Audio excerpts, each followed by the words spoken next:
what I love more than exploiting my platform for free vacations? Mormons.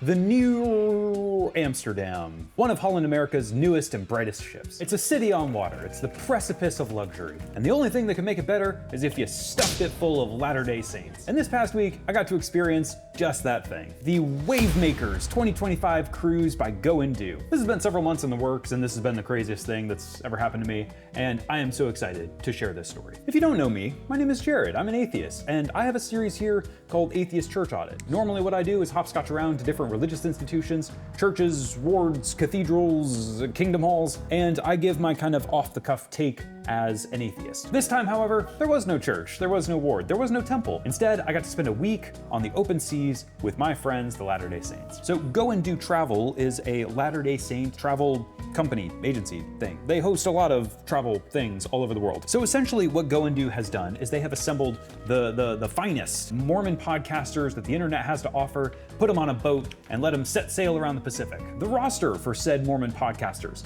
includes Greg Mattson of Quick Media, Hayden and Jackson Paul of The Stick of Joseph, Cardin Ellis of Ward Radio, David Boyce of 52 Churches in 52 Weeks, Jasmine Rapley, and David Butler of Plain and Precious Things, and Jacob Hansen of Thoughtful Faith, who was my invite to this whole thing. So Jacob Hansen is an online Latter-day Saint apologist. He and I met at Ruslan's Bless God Summit, this big evangelical conference out in San Diego earlier this year. We hit it off, and several months later, he hits me up and says, "Hey Jared, you strike me as a good faith actor, and because of that, I want to invite you on a 7-day, all expense paid Mormon cruise around the Baja Peninsula." And I told him, "Hey man, thank you. However, I am about to post my review of the Book of Mormon as an atheist. And spoiler alert, I wasn't a very big fan. It's so boring." So I told him, like, "Hey man, watch that video, and if you want to quietly rescind this offer afterwards, zero hard feelings." I dropped the video, and then a couple days later, I was like, "Hey man, have you seen it?" And he responded and said something to the effect of, "Not only am I uninviting you to this cruise, I am hereby uninviting you to the gates of heaven, you whitewashed tomb, you son of wickedness." And then he was like, "Well, JK, thought it was a pretty decent video.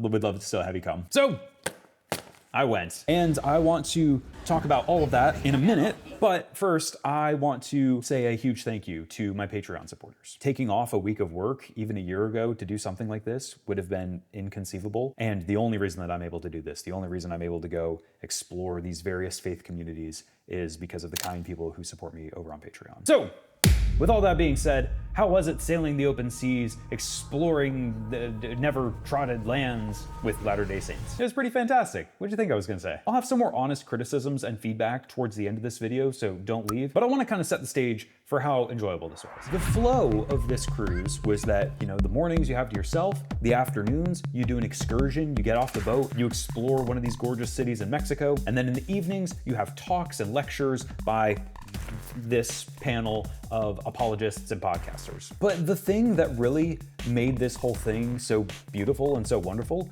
was an extended amount of time to just get to talk to people. A lot of times when I visit churches or cathedrals or whatever, I don't have enough time to really just talk to the people and get a sense for how they live life, what they think of things. And this was such a beautiful glimpse into getting to see, you know, where this sliver of Latter-day Saint faith and practice actually live, what their day-to-day looks like, the kinds of things that they're seeing and saying and thinking about and struggling with. Which brings me to the first part of why I loved this so much. I love Latter-day Saints. I know it's like a meme and you hear it ad nauseum that Mormons are the nicest people on earth, but they are. But it's like exceptionally true for me this time because a lot of people on the boat knew who I was. They had seen my very inflammatory video about the Book of Mormon and how much I didn't like it. And in spite of that, it wasn't just that I got like people who were nice and gritting their teeth in spite of that, but a lot of people came up to me and said like, "Hey man, you raised some really valid concerns about the Book of Mormon." It's just funny. Life is funny. We have a good time. Mormons take it on the chin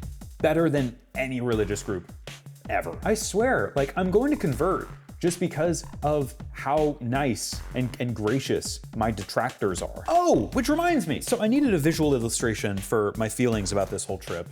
And this is what we got. Top scientists in Japan sent me this. State of the art. And so you'll get to see my feelings expressed visually in real time for this thing. The ability of Latter-day Saints to turn the other cheek.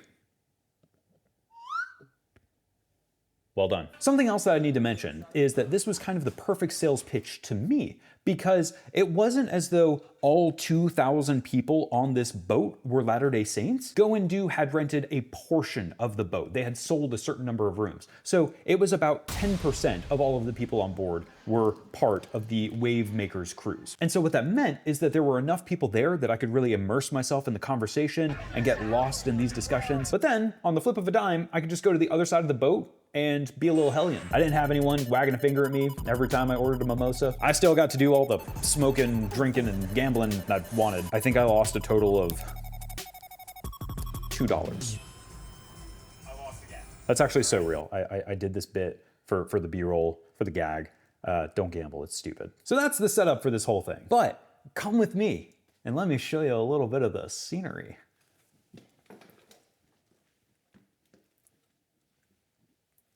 I'm trying to do that stupid transition thing that the YouTubers do where they like grab the lens and it jumps you into the ocean. I fuck it.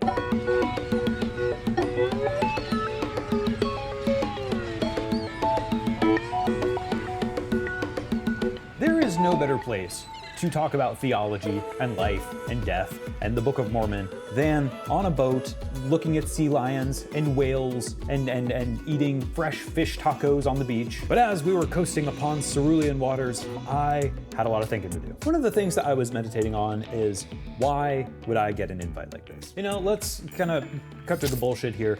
What is the game that is being played? This was a very warm and gracious offer from Jacob Hansen, and I cannot express my appreciation enough. But let's be a little bit cynical here. What is the hope for inviting me on a trip like this? If we are to be cynical, he is making a bet. Jacob is not quixotic enough to think that I'm going to convert after hanging out with him for a week on a boat. However, he is betting that I'm going to spend a week in paradise with a whole bunch of Latter-day Saints and ultimately say some really nice things about them. And it was a pretty solid bet, not gonna lie. Let's go. Let's go. All right. This is a video. Oh, it's a video. It's a video. Okay. Day one of the cruise has been a wild success. Ate some good food, the people are really nice, thankfully I'm not seasick yet, and room service made a little towel dog statue, and that was really cute. The people here have been so wonderful, because of course they have, they're Mormon. I did, however, have an older gentleman come up and interrogate me after he found out that I was an atheist. And he did tell me that I was demon possessed and among the damned. Now I want to be very clear. This guy has been a Latter-day Saint for all of like 10 minutes, like he converted very recently. This is not indicative at all of the average, Latter-day Saint. Instead, it's more so indicative of the sometimes strange humans who come out of the woodwork from the internet, because all the speakers here are YouTubers. So then I shook his hand and said goodbye. I've got 6 more days with that man.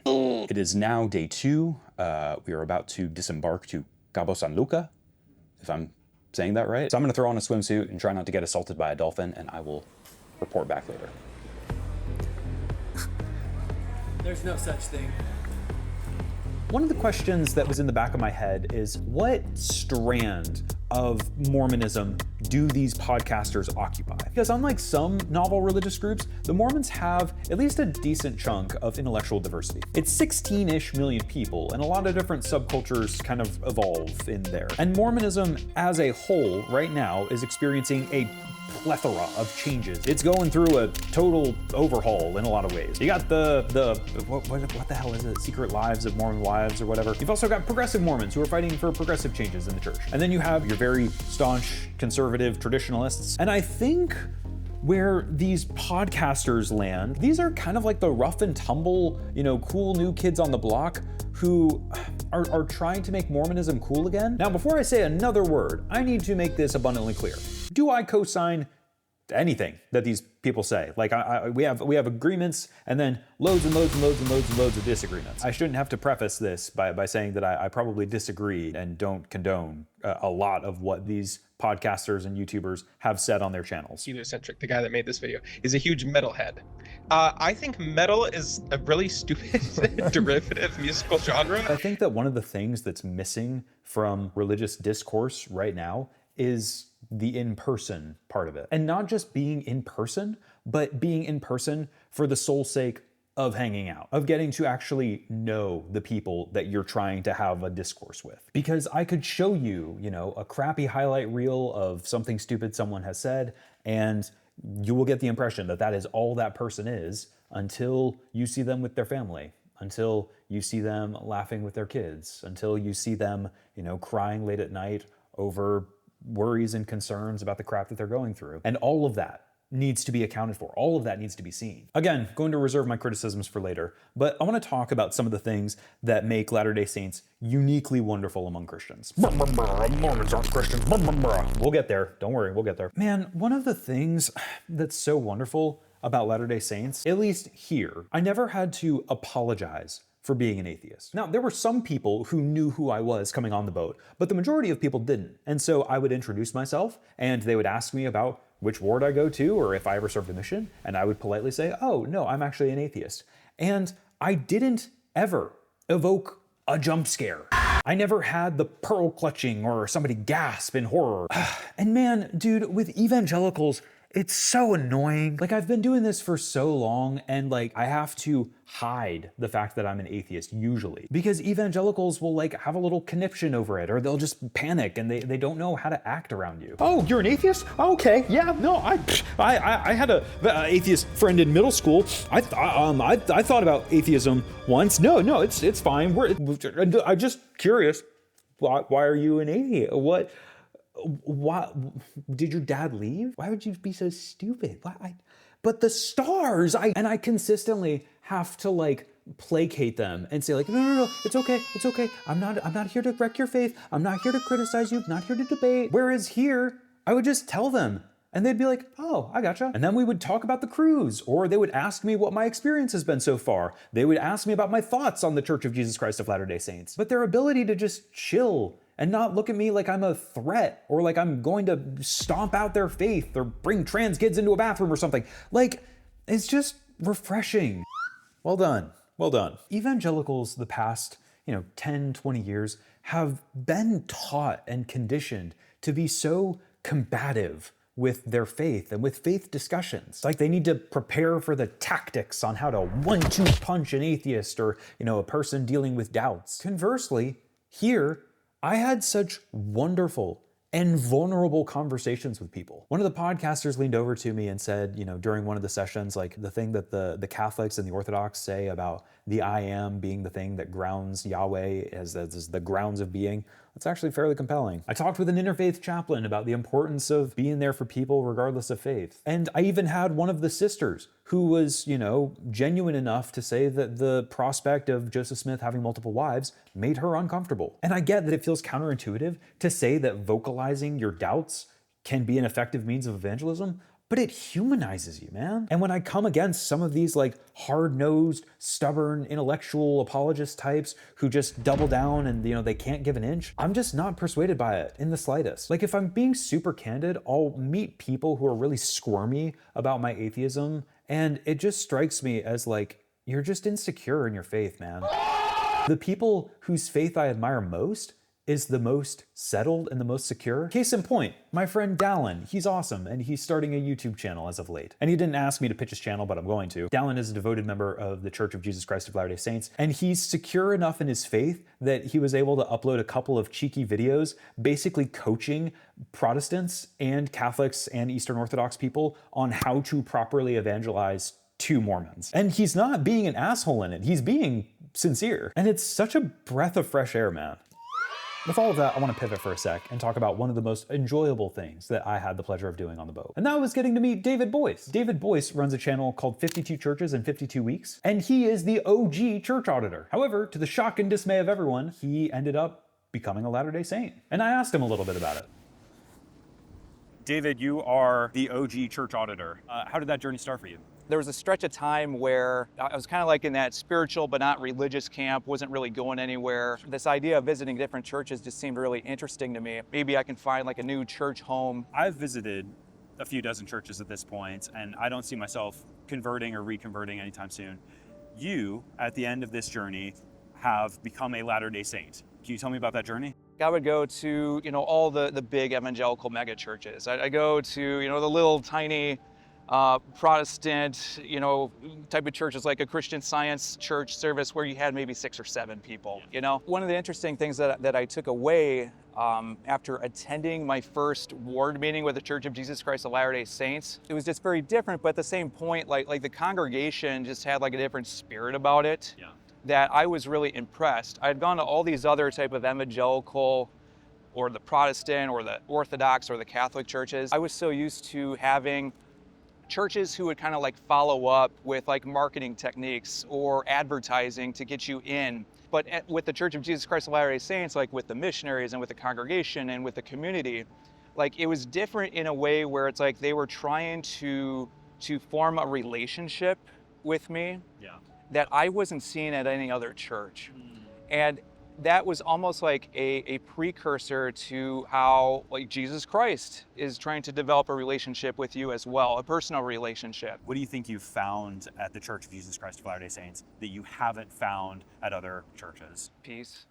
David is sincerely a really awesome human being. And getting past the apologetics, getting past the arguments, his story was really beautiful. And it was compelling. Another thing that makes for Latter-day Saint evangelism just more pleasant is that Mormons have the idea of celestial progression, and they think that there's a lot that's going to be happening in the afterlife. Whereas with the bulk of Christians, they believe that you die and you're judged. And so especially evangelicals, and especially Baptists, they feel like they're up against a buzzer, they're up against a ticking clock. And so they have to employ all of these high pressure sales tactics to try to get you to convert right here and right now. Whereas Latter-day Saints, the ones that I've talked to, they'll often say hey, if Jesus doesn't get you here, hopefully he'll get you in the next one. And the result of that is just a more level-headed, mellow conversation. And when that conversation is being had on the near Amsterdam, it's a good time.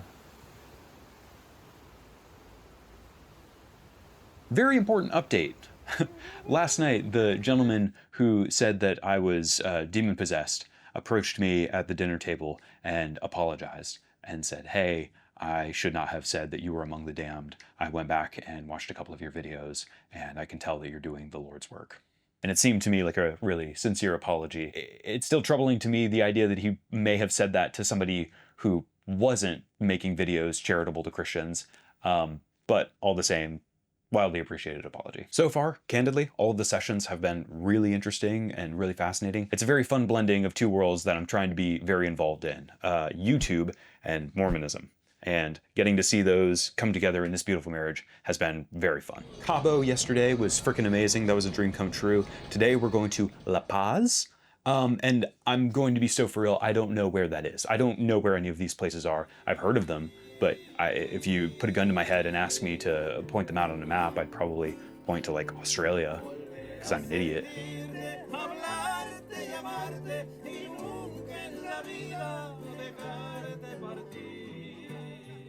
On La Paz, I got to hang out with Jacob and his wife for the day, and even though Jacob and his wife didn't bring their kids on this cruise, several other people did. Family is such a unique element of Latter-day Saint culture, but also religion. With traditional Catholics, they often have big families, not because it's a theological point that they should, it's just that birth control is bad. Within Mormonism, family has a huge theological significance. It's part of the whole thing. So Mormons reject strict monotheism. They outright say, nah, fam. And scholars would classify them either as polytheists or as henotheists. And henotheism is essentially polytheism with one main god that you're supposed to actually serve and worship. So Latter-day Saints believe that Jesus Christ and God the Father are two separate beings. But in addition to them being two separate beings, you also have the introduction of God the Mother, which Mormons will be quick to admit that they know very little about. There's been very little revelation about who God the Mother is or what role she plays. But regardless, Mormons see humanity as the literal offspring of heavenly parents, as in human beings are like the same species as God. And so when Mormons call Heavenly Father, Father, they're essentially calling him their biological father. And so kind of the nuclear family takes on a cosmic significance because Latter-day Saints also believe in celestial progression, the idea that as God once was, so man might become. So whereas the larger Christian world would say that people are not married in heaven, Jesus says that people will neither be married nor given in marriage in heaven. I don't know how Latter-day Saints like work around that, but they do. There is an eternal and lasting significance to their marriage and to their children and to the family structure that they create here on earth. And that results in a lot of big, usually very happy families. And I'm just kind of a sucker for that shit, man. Now, all of this leads me into one of the hottest, most contested issues within the big Christian sphere regarding Latter-day Saints. Are Mormons Christian? And so I asked some of them. Are Mormons Christian? Yes, but I'm going to caveat that. It depends on what you mean by Christian. We are Christian, but we're not creedal Christians. Other Christians very much define themselves as Christians on the creeds, right? Do you believe in the nature of God as a Trinity, for example, right? And we do not. So are we Christian in the sense that we believe in the Jesus of the Bible, that he is our Savior and Redeemer, suffered in Gethsemane, suffered on the cross, died and resurrected on the third day? Yes, all of that is true. He's our Savior, we profess that. Where the distinction really comes in is in the nature of God, right, and who he is. We believe that he is a separate and distinct being from the Father. And that there actually is some suffering, that there actually is some sacrifice that the Father makes in actually letting his Son die and suffer. For us, what it means to be a Christian is to be a disciple of Jesus Christ, to follow him. And for me, kind of the definition that I use is anyone who's sincerely seeking the Jesus of the New Testament is a Christian. So are Mormons Christian? It's a complicated question. Zooming out a little bit, this seems like a very recent trend for Mormons to want to kind of see themselves and be in the fold of the greater Christian community. And to give credit where credit is due, conservative Christians, the Orthodox, the Catholics, and the Protestants, they're kind of taken aback at how novel and unique and strange some of the Mormon doctrines are. So I feel like every few days I get a "Why Mormons Aren't Christians" video that pops up on my timeline. And they tend to be so obnoxious that I kind of just want to convert to spite those people.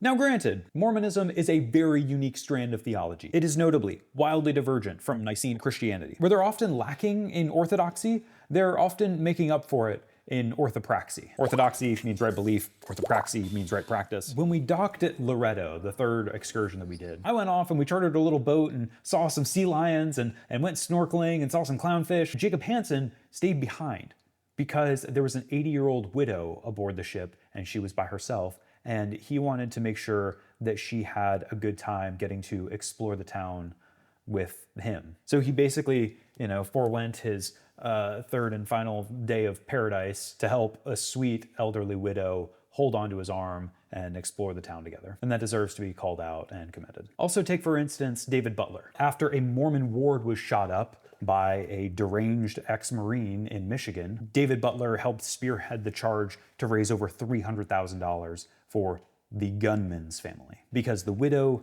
that the gunman left behind was caring for a child with special needs. It's just people. I know there are people giving who live in Hong Kong and live in New Zealand, and I know there are Christians and Jews and atheists who are giving. It's just literally thousands of people who when it was pointed out to them that there is another family that is devastated by this event, we're willing to step up for that family. That is a W that deserves to be commended. I'm often just really disgusted in the way in which Mormons are just kind of the punching bag of the larger Christian community, and it makes me just want to say fuck it to the whole thing. Now, I'm over here being the pot that called the kettle black. I understand. I made a very sensational video about the Book of Mormon, but I was criticizing the actual text itself, not the people. At the end of the day, man, they're people. And this shit is complicated, and whether you like it or not, they're on the same plane as you are of trying to figure out existence and the terror of reality. But also, Jacob Hansen and I are in total agreement on this. When other Christians want to criticize Mormons as, being less than or inferior or stupid, I'm kind of looking at this whole thing being like, really? Oh yeah, totally. There was a giant, massive zombie apocalypse that happens in Matthew 27. But an angel appearing to a guy in the 1800s? It's just so funny to me because, I want to grab other Christians and be like, do you believe that God can do miracles or not? Because I promise you that all of the miracles that happened in the Book of Mormon and that happened to Joseph Smith during his lifetime sounded just as silly to people in the 19th century as it did to early Christians in the 1st century. So check yourself before you wreck yourself. But beyond that, think about the people, man. I've seen some of the ways that Mormon missionaries just get torn to shreds, and it kills me. Now again, total hypocrite, because I made a Mormon missionary cry back when I was a believer. Back when I was in seminary, I was a young, zealous, fiery believer, and I was gonna save all the souls I could. So I ran into some Mormon missionaries, a couple of young women, and they were trying to convert me, I was trying to convert them, but the first couple of times that I met with them, I was just there to listen. I was just there to learn and glean, but my third meeting with them, we met at a Chick-fil-A, and I was ready. I came prepared. I had my ammo locked and loaded, and I was gonna, shoot down every one of their terrible theological arguments for the Book of Mormon. I expressed why I thought that Joseph Smith wasn't a true prophet. I expressed why I thought the Book of Mormon wasn't legit. And this young missionary started crying. And what hit me at the time was how damn insensitive I was. Because even if Mormons are off base, even if Joseph Smith is a false prophet, this woman has family. This is her life, her morality, her social structure. Everything is wrapped up in this. She felt like that was being taken away from her. And that's terrifying. So if you want to say that Mormons are at risk of not being true recipients of salvation, or that they're not in alignment with Scripture, that's fine. But don't tell me they're possessed. Don't tell me that they're evil. Because a lot of times, they look more Christ-like than you do. And my hope for that isn't that you write some comment telling me how I'm wrong. My hope is that you go and try to outdo them in loving your neighbor and showing grace and compassion to people. Catholics, let's talk. Come on. You got to do better. This is what you're up against. Come on. We believe in real participation and sacrifice and service, love and helping each other. We believe that that's part of becoming somebody. So everything is built around who are you becoming? Are you becoming more like Christ? Are you becoming more like God? And so that is part of our purpose, our path, if you will. And really, I think mastering life, understanding the truths, understanding order, and plugging yourself into that order and in those truths to be able to master things.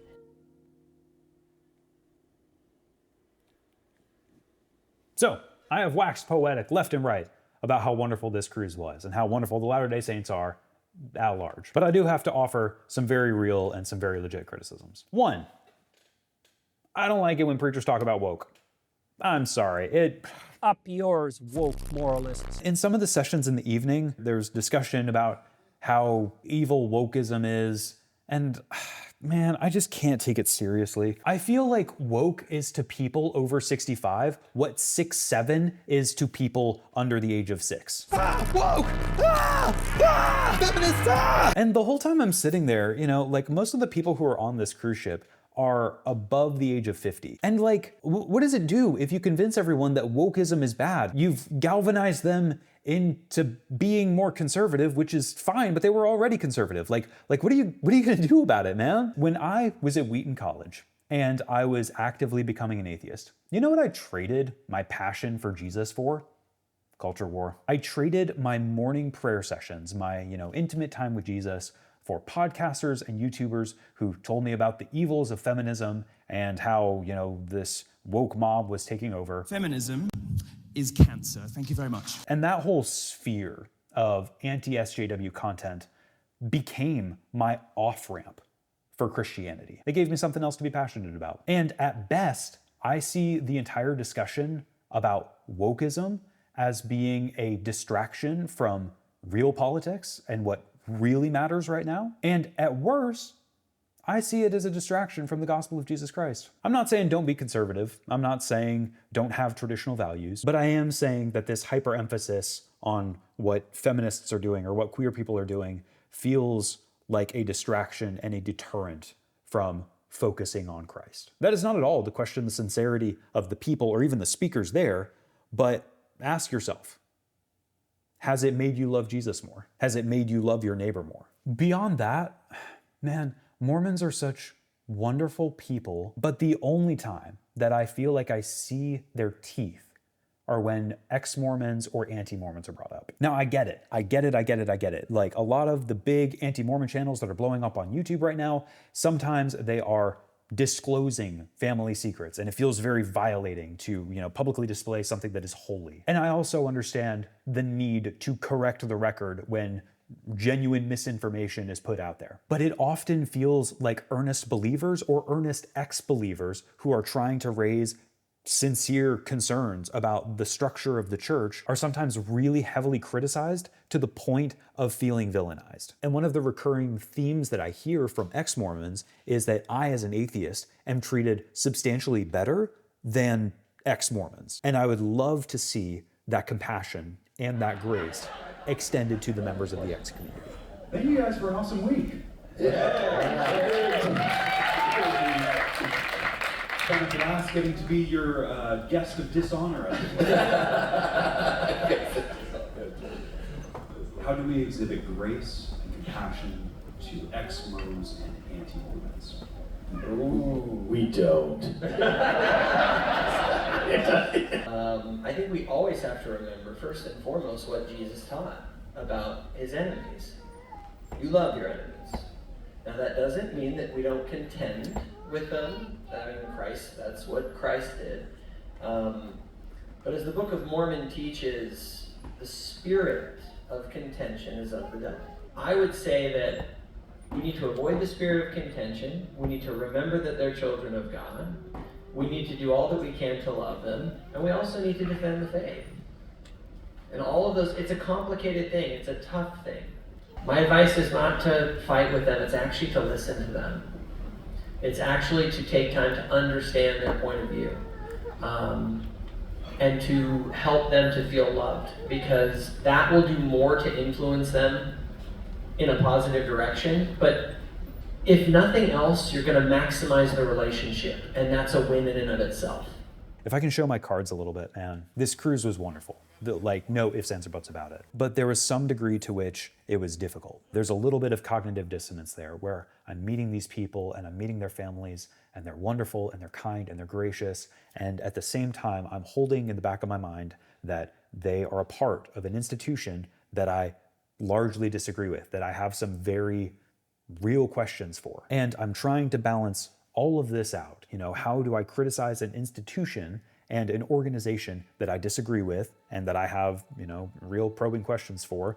And how do I not be an asshole to people who paid my way to come on this trip and the people who showed me love and grace and compassion while I was there? And the conversation, the discussion that's being had between the individual members and the system at large and the crosstalk between them and who is defending who is messy and complicated. To be clear, I am wildly uncomfortable with a religious institution like this having a stockpile of hundreds of billions of dollars of investments, and we don't know what that money is going to be used for. 2, I'm uncomfortable with the way that the church has historically been more concerned with covering its own ass than protecting victims of sexual violence. And 3, I'm concerned for my queer friends and for those who are in the church, for those who are thinking about joining the church, and what the Church of Jesus Christ of Latter-day Saints has to say to them. Man, I don't take enough time to say that I'm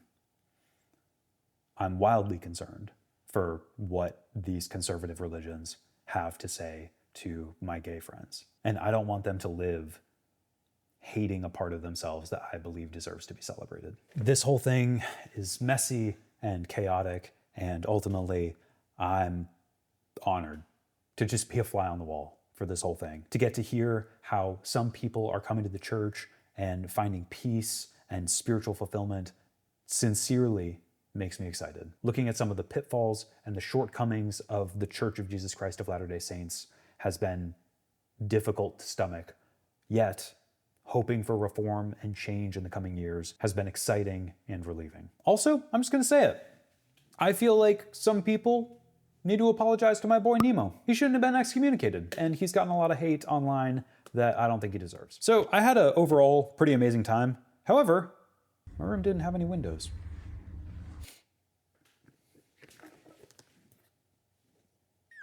But this whole thing has me wondering, atheists, when are we gonna have a cruise? Alex O'Connor, genetically modified skeptic, Britt Hartley, when are we gonna, we could do this, just saying, it'd be fun, be a good time. So all that being said, I went on a Mormon cruise and I had an amazing time. This whole thing is wild and chaotic and messy, and it is a stronghold of American religion that I am fascinated by. This is not the end of this discussion. This is not the end of my exploration of the Church of Jesus Christ of Latter-day Saints. I still have so many questions. I still want to understand this wild and chaotic world of theology more. But in the meantime, Latter-day Saints are my neighbors, and I'm excited to love them and try to understand them better.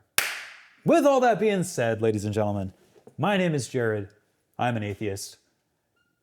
Go on a cruise, I guess? Jake, cue us out with some marimba music, some farewell end of episode music of like you know the like the under the sea, like that kind of stuff.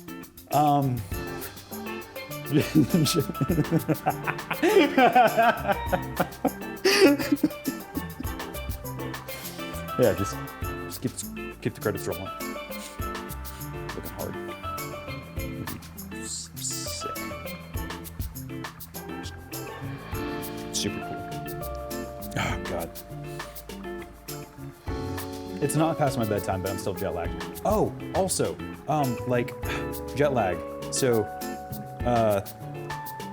I realized recently that like land lag is a thing. Like just land sickness. Like you know, I didn't get sick on the cruise, thankfully, which was great. But then you get on land and you're still kind of like swaying back and forth, and you're like, oh. And I almost puked today because I was land sick. That was weird. That was wild. All right, actually, goodbye now. Bye. Oh, Jared. You better be recording. Sending me if I smell like that. I should, don't make me come over there, Jerry. I'm gonna come over there and spank you on your tush. There, Jerry. Not like sexually. I meant that more in a disciplinary fashion. Anyway, I'm actually calling for no reason, just to chat. So I don't really have anything to say on your answering machine. Okay. Goodbye. Okay, fast forward.